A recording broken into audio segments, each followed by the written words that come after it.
Olha só, no final na primeira parte, né, das observações introdutórias, ele faz referência à nota. Tem uma nota dizendo o seguinte: a cronologia bastante complicada do caso tornar-se-á mais clara se for feita referência à nota de rodapé, a página 150 adiante. Então, antes de começar a parte 2, que é a avaliação geral do ambiente do paciente e do histórico do caso, eu vou ler essa nota. Nota de rodapé acrescentada em 1923. Estabelecerei uma vez mais a cronologia dos eventos mencionados neste caso clínico. Nascido no dia de Natal. 1 ano e meio de idade, malária, observação da cópula dos pais, ou observação de ambos juntos, na qual introduziu mais tarde uma fantasia de cópula. Depois, pouco antes de 2 anos e meio, cena com Grucha. Depois, 2 anos e meio, lembrança encobridora da partida dos pais com a irmã. Isso mostrava-o sozinho com a sua Nania e, desse modo, negava Grucha e a irmã. Depois, antes dos 3 anos e 1/4, as queixas da mãe ao médico. Depois, 3 anos e 1/4, início de sua sedução pela irmã. Pouco depois, a ameaça de castração por parte da babá. Depois, 3 anos e meio, a governanta inglesa, início da modificação em seu caráter. Depois, 4 anos, o sonho dos lobos, origem da fobia. Depois, 4 anos e meio, influência da história bíblica, aparecimento dos sintomas obsessivos. Depois, pouco antes dos 5 anos, alucinação da perda do dedo. 5 anos, mudança da primeira granja. Depois dos 6 anos, visita ao pai doente, compulsão para expirar. Aí vem uma chave com 8 anos e 10 anos. Manifestações finais da neurose obsessiva. Aí vem, entre colchetes, 17 anos, colapso precipitado pela gonorreia. Outra chave, 23 anos, início do tratamento. Mais uma chave, as datas dos seguintes eventos não estão exatamente estabelecidas. Entre a cena primária, 1 ano e meio, a cena primária é aquela da observação da cópula dos pais. E a sedução, 3 anos e 1/4, que é o início da sedução pela irmã, teve um distúrbio de apetite. No mesmo período, o mudo carregador de água. Depois, vem, antes dos 4 anos, possível observação de cães copulando. Depois dos 4 anos, ansiedade diante da borboleta. Abre borboleta numa chave, que se chama rabo de andorinha. Aí continua Freud. Terá sido fácil adivinhar pelo meu relato que o paciente era um russo. Deixei-o considerando-o curado.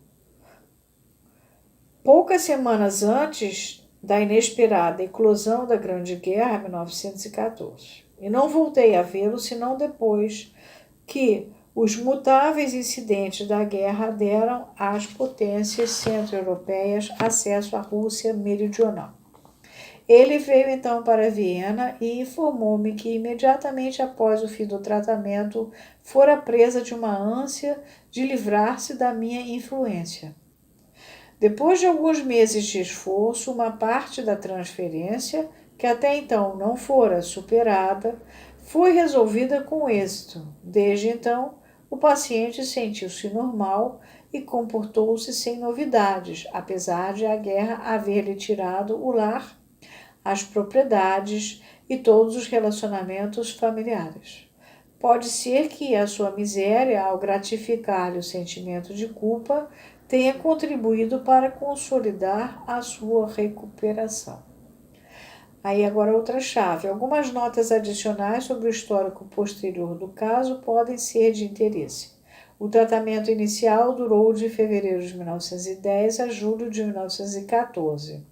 O paciente voltou a Viena na primavera de 1919 e Freud tratou-o novamente de novembro de 1919 a fevereiro de 1920. Em algumas observações posteriores sobre o caso, no começo de Análise Terminável e Terminável, de 1937, quer dizer, publicado, Freud relata que, após esse segundo tratamento, o paciente continuou a morar em Viena e, de modo geral, conservou a sanidade, embora com irrupções ocasionais. Esses episódios posteriores foram tratados a conselho de Freud por um de seus discípulos, a doutora Ruth Mack Brunswick. Ela própria estendeu de outubro de 1926 a fevereiro de 1927. Isso está escrito em Brunswick, 1928.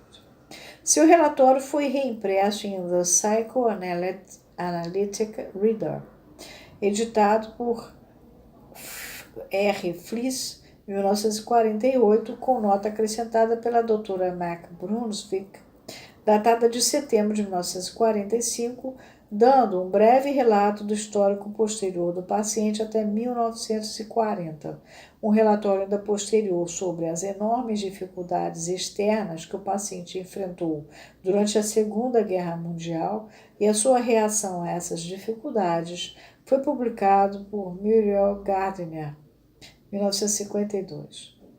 Um relato completo do caso encontra-se no segundo volume da biografia de Annas Jones, 1955, biografia que ele escreve do Freud, as páginas 306 a 312. Mais recentemente ainda, diversos capítulos da autobiografia feita pelo próprio paciente surgiram em The Wolfman and Sigmund Freud, em 1971, editado por Muriel Gardner. O livro também inclui reprodução do caso clínico original de Freud, abre parênteses, na presente tradução inglesa, contudo virtualmente com toda a matéria editorial retirada, e os relatos posteriores feitos por Brunswick e Gardner, além de uma considerável quantidade de novos materiais e comentários feitos pelo Dr. Gardner. Aqui fecha a chave e aqui encerra a nota. Foi necessário ler para vocês entenderem. É um caso que ele pegou, o camarada vai fazer uns relatos da infância dele, mas ele já é adulto, está com gonorreia, e é o caso mais interessante, mais importante da análise, porque ele conta abertamente uma porção de coisas, o que vem a esclarecer é uma porção de dúvidas com relação à sexualidade infantil, a organização da estrutura da criança, enfim, as coisas que uma criança pode fantasiar, como é que ela vai construindo as fantasias a partir das cenas que ela vai vendo e assim por diante. É um caso muito bonito e muito interessante. Eu estava com preguiça, porque é grande, mas o Lacan não abriu mão, eu também não posso abrir o meu trabalho aqui, esse aqui, o Lacan, tá? Pode ser que eu ainda tenha que ver o Pequeno Hans aí, porque o Lacan vai falar do Pequeno Hans em algum momento, talvez não nesse texto do discurso de Rouen, mas em algum momento que a gente esteja lendo algum trabalho do Lacan, tá? A gente vai acompanhar o Lacan, tá bom?